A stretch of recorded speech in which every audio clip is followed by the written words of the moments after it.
Hi everyone, and welcome to today's Introduction to EMAR webinar. My name is Jenny and I'll be facilitating today's event. Today I'm joined by Roz, and just before we get started, we have some housekeeping. So we ask that you keep your cameras and your microphones off. We will be using Slido in this event, and I will be sharing the QR code with you shortly. You'll just need to scan the QR code, fill in your name, and you'll be able to ask any questions. The event will be recorded, so if you miss anything, you will be able to have access to the recording and the slides after the event. And there are also opportunities for a Q&A at the end. So if you have any questions throughout, you can type them into Slido. And this is the Slido QR code. I'll also put a link in the chat.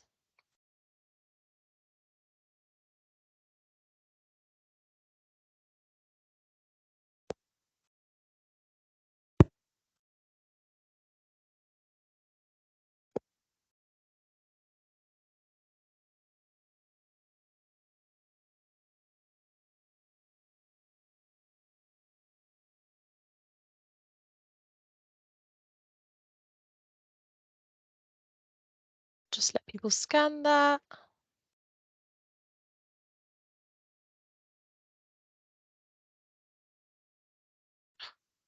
And this is the agenda for today. So I think I'll let Roz take over. Thank you. Hello, everyone. Just heading back to the agenda for a second. Sorry. Just to give a quick overview of the agenda today, we're going to very briefly look at a quick slide on what is EMAR, and then the rest of the session very much focused on the EMAR itself, so showing my screen and showing you some of the items on the EMAR. Through a demonstration. There is a Q&A at the end, but feel free to raise questions during, just type them into Slido, or if you want to speak out, and then we'll pause occasionally to catch up on questions. I will be sharing my screen, so if I don't see questions, please do flag out. So if we go through our slide, what's next? Let's quickly talk about what is EMAR. So it stands for the Energy Market Architecture Repository, and essentially it's the home of the digital rec. So it contains the retail energy code, the legal text, and the schedules, and the rec data specification, which is a list of all the data flows that can be sent and received. And it sits across two systems. So there's a little bit of history why we have two systems. So we started with an original system for IBM Jazz. So it's an off-the-shelf system developed by IBM, and it contains the schedules. The data specification has various bits of functionality in it, such as you can run reports. We've also got some diagrams that show process maps and such like in there. Once we went live, we found that there was a lot of feedback wanting a simpler view that was a bit easier to navigate and didn't have quite as much functionality. And so in response to that feedback, we created the Digital Navigator. So that's our simplified version. Doesn't have quite as much functionality, but is a bit easier to navigate through. And I'm going to show you both these systems, primarily focusing on Digital Navigator today, and then a couple of extra things you can do within IBM Jazz. So I'm now going to share my screen.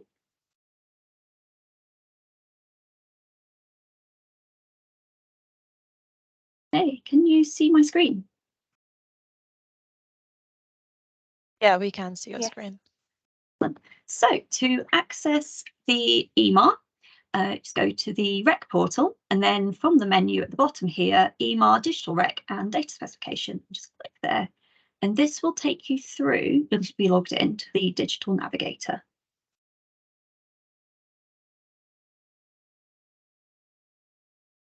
Okay, here I am on the Rec Digital Navigator.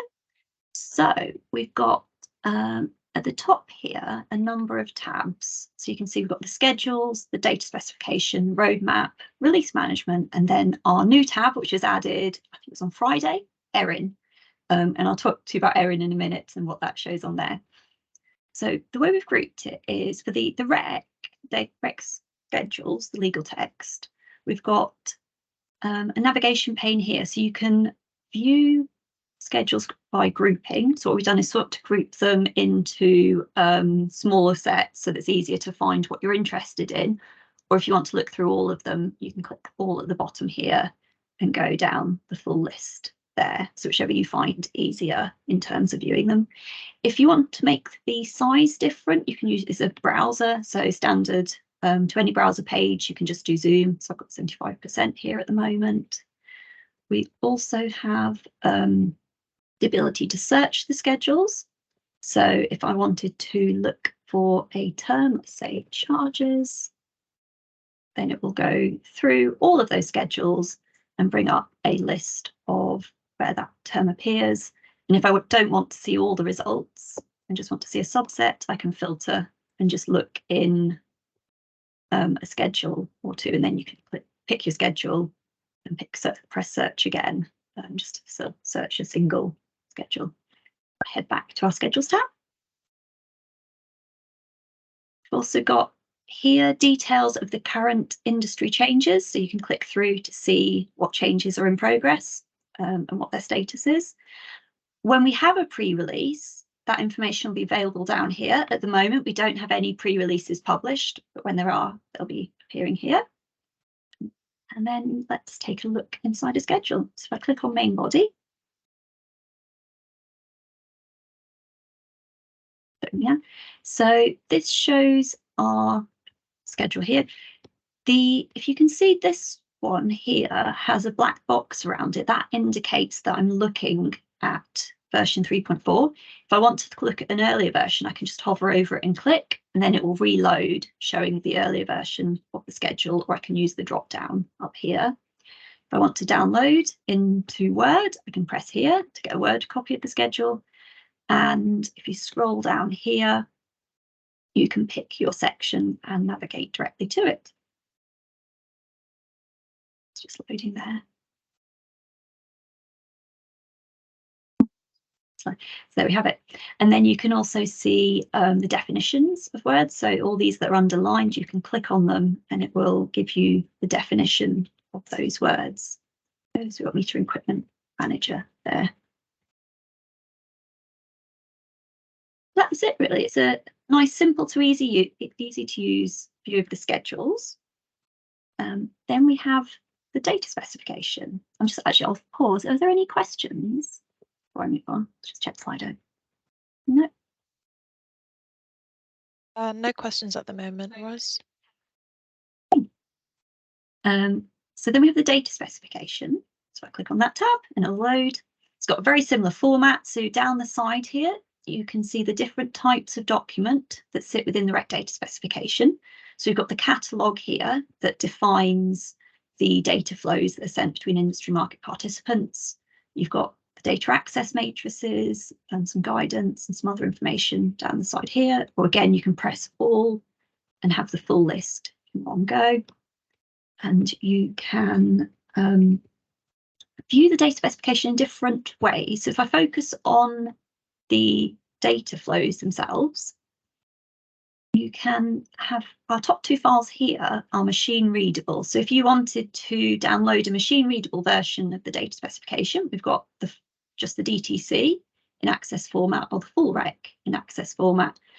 We then have an HTML format. So if you wanted every single data flow in a single page, then that is it here. So it will open in an HTML file in your browser, and then you can scroll through there, or you can do Control F and search for any flow you want. And you've got everything all in one place in that file there. Alternatively, we've got our data specification search here. So I could type my D10 in here and press search, and it would come up with the D10, or I can leave it blank and it will come up with all the flows. This is another way of looking at the industry data flow. So you've got a list of all the flows there. You can search them here. These tabs down the side show you what type of or what part of the data specification you're searching. So in this instance, we've got the market messages. Scenario variants are essentially the market messages plus the source and target. So you'll have the same, for example, here we've got the D01 0001 appearing twice because it's got two different source and target options there. So each has a unique scenario variant identifier. And then you have the data items there. And then again, you can use this search here to search through those. So for example, if I wanted to search for meter type,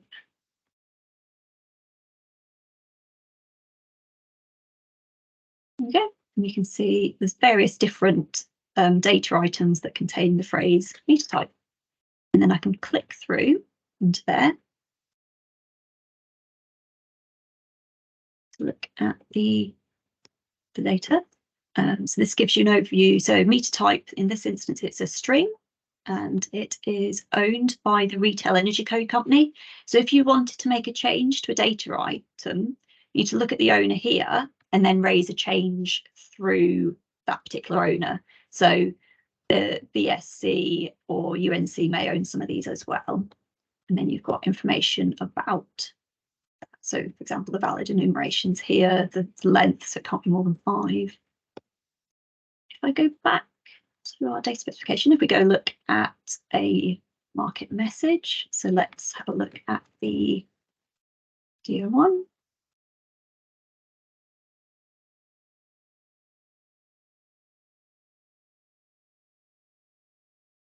So here is our market message.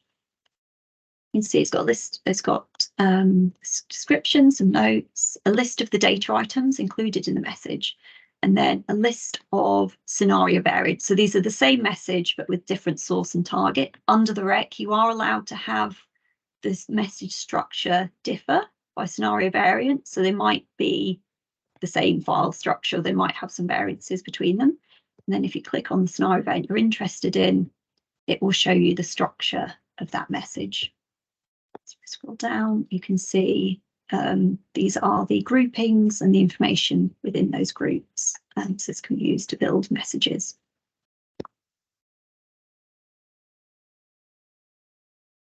Any questions on the data specification tab?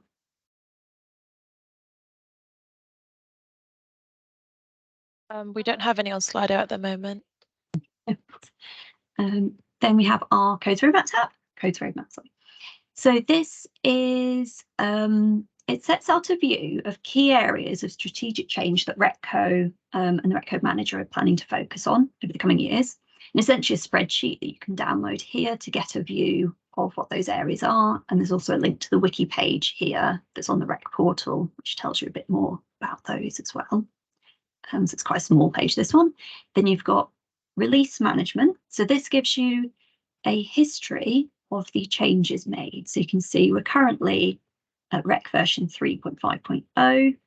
You can see the release date, you can see the changes that were included and the affected Rec items. You can see the version live here. And then if you click on release notes, you'll get a PDF that gives you a bit more detail about that release. And you can scroll down to see all previous releases here. And finally, our newest tab, Erin. So Erin is a artificial intelligence tool. It's a natural language processing tool, and it's been added to the Digital Navigator to make it easier to search the Rec documents.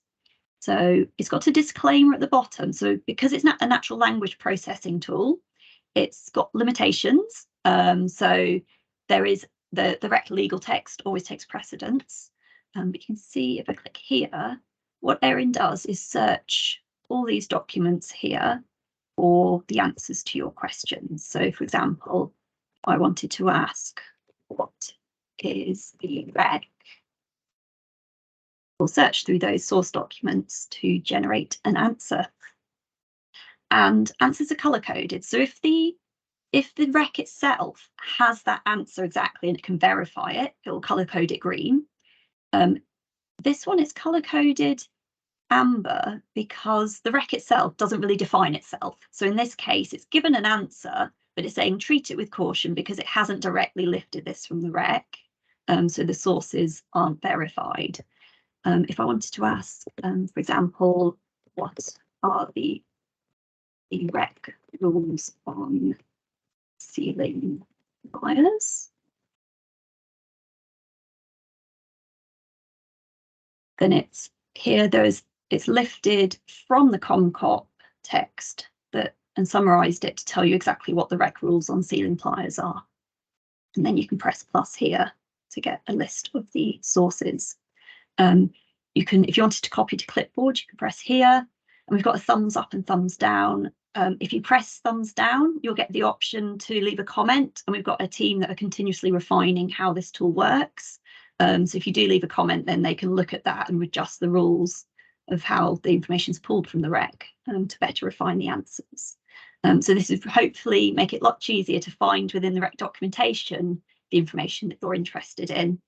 And there's a few do's and don'ts here about how to get the best answers. So try to be really specific. So if you're wanting to know obligations on your party, put as a supplier, as a DNO, what are my obligations in regards to, for example, because the more specific you are, the more able it will be to pull out that information for you. And there's some example questions if you click here as well, to give you a bit more information of how to use Erin. So that's the Digital Navigator. So it's these tabs here, and hopefully relatively nice and simple to use. I'm going to pause and ask if anyone has any questions, or if anyone has a question they'd like to ask Erin.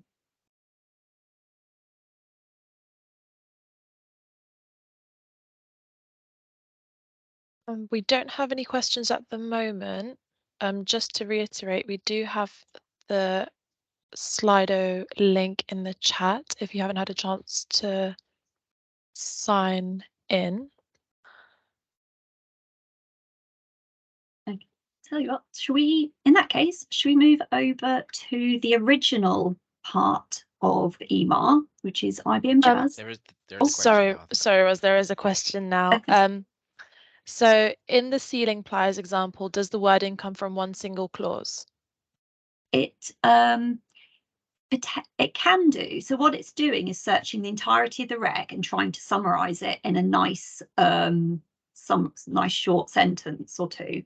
So if you, for example, asked it, what is ComCop? It will give you quite a short, succinct summary, not necessarily lifting from the document, but rather using its own words to describe what it's interpreted.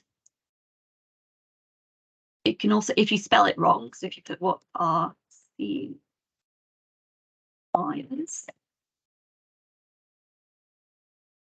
then potentially, oh no, okay.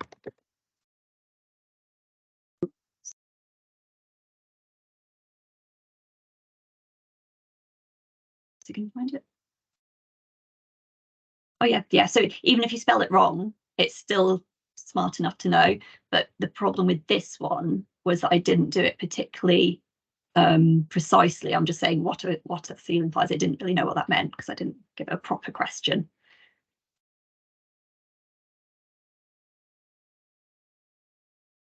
We also have another question, Roz. The question says, there used to be market scenarios with a process map of showing the flow of data flows between parties.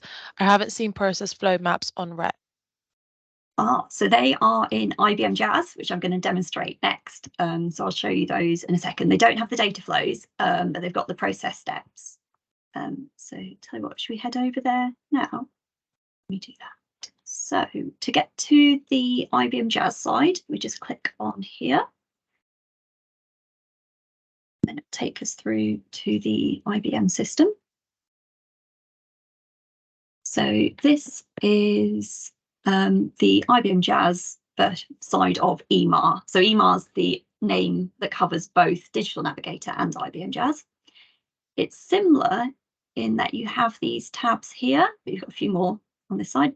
So again, we've got the schedules, we've got the same groupings as we had. I'll go straight to those process diagrams. So they come under what are called market scenarios. So if you wanted to see the process steps, for example, for switch with concurrent change of gas mem, you can click there and it will give you a diagram showing, I'm just going to zoom out, showing those process steps. I'm just going to press this minus here and be able to see that, okay? And you can fold these bits here. So I'm just going to collapse this. So this is a diagram that shows the key steps and organisations involved in that particular process. So there's quite a few steps in there. And then if I expand this out again, if I wanted to see the actual legal text, I can click here and it'll take me through to what that particular diagram is based on. So that's based on this table here. And whenever you look at the rec schedules, if there's a table of this format, so you've got the when, the action, the from, the to, and the interface, there will be an associated market scenario that you can look at that will summarise it for you. Want to get back to the dashboard in EMAR, you go up to here and just click on EMAR dashboard and it'll take me back. So does that answer your question around the process mapping? Yeah. Okay. So if I go back to this, let's start on the schedules. So within this tab here, similar to the other one, we've got the groupings by category. You can do Control F if you want to find a particular schedule, if you're not quite sure which grouping it's in. And if you click on one, you can open it. So let me pick one particular. Let's go for consolidated metering code of practice. So it looks slightly different to the Digital Navigator version, but the text is the same. So you've got your standard title, version history. This ID here is a system ID. So each individual row has been split out into its own unique identifier. And that means you can do things like search them and it'll just bring up those. And you can link these to things as well. And I'll show you a report that we run through linkages as well. So I'm going to, if I wanted to search all rows that contain a supplier, you just click up here and it will filter out. And you can see at the bottom 11% are now shown. The system does remember all the filters. So if you close this now and then come back to it in a few days, that filter would still be on. So you just need to remember to press clear all filters once you've got all the information that you want. ComCop itself is a bit different to some of the other schedules. If I just scroll down, because okay,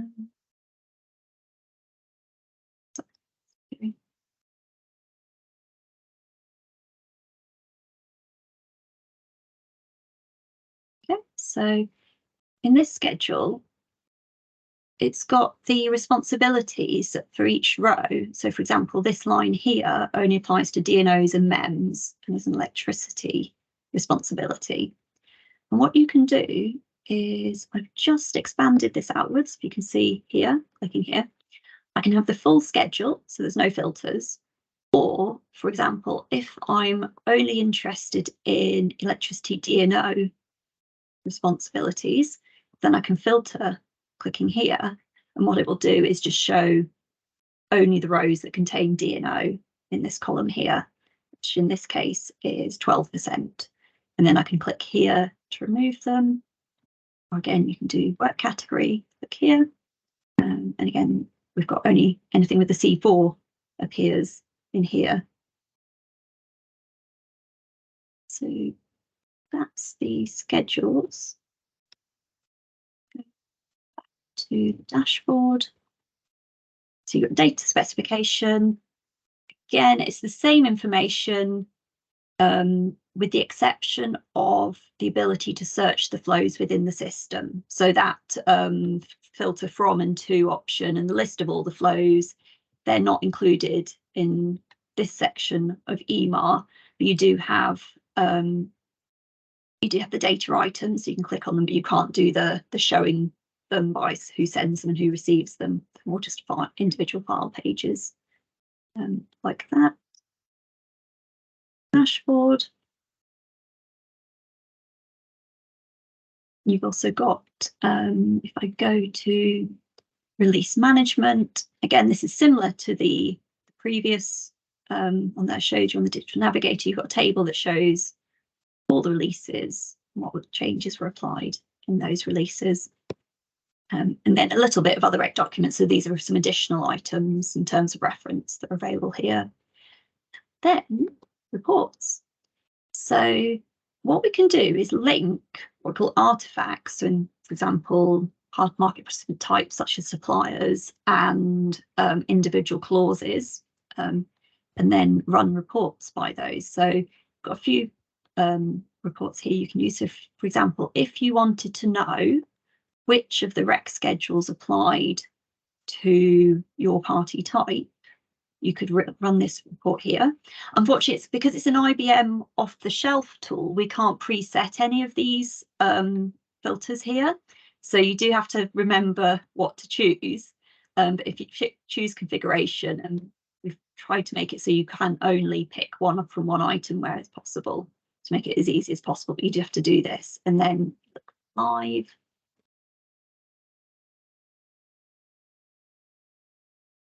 On accept, and then hit run.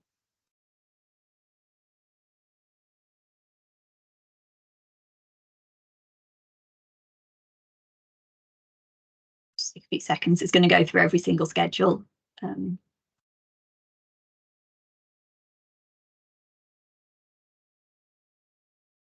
there we go. So if you are, for instance, a distribution network operator, then these are the schedules that are relevant to you.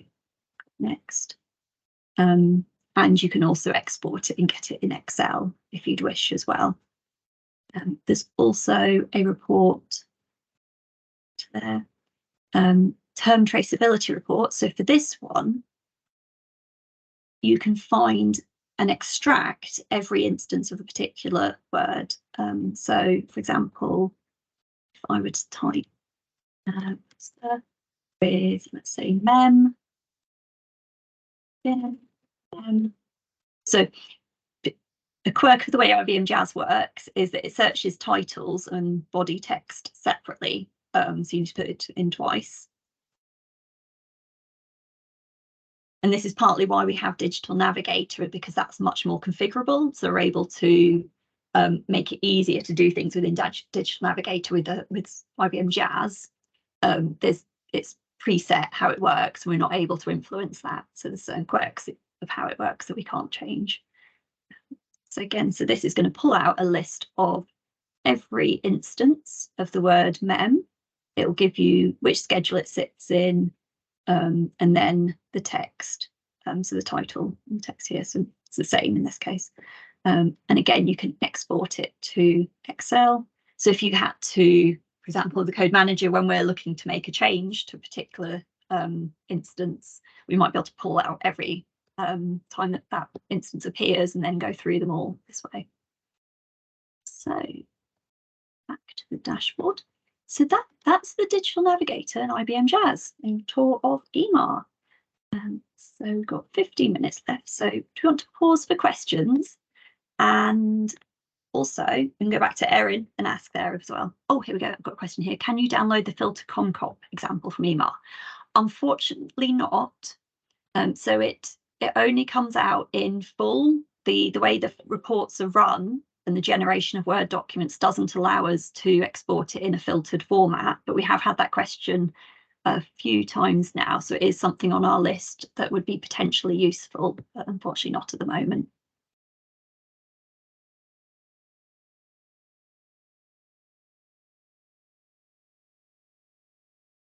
Is there anything anyone particularly finds challenging when looking for information in the rec, for example, or things you do frequently, such as looking for data flows, anything that you'd like to see in a bit more detail?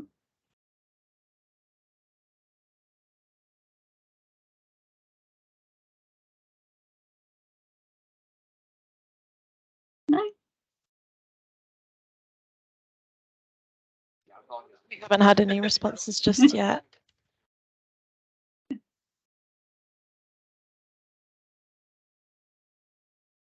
Okay, in that case, I'll just keep talking while we have a few minutes.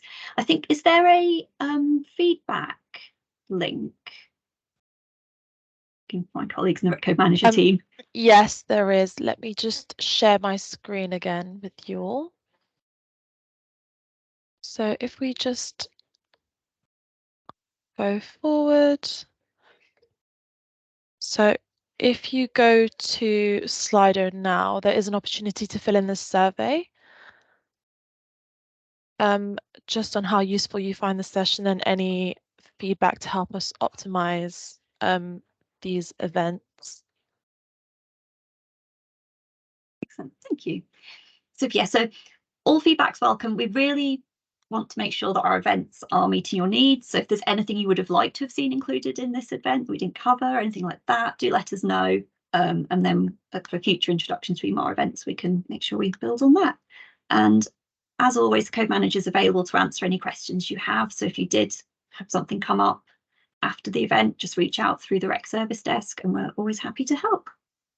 So thank you everyone for joining. Thank you, everyone.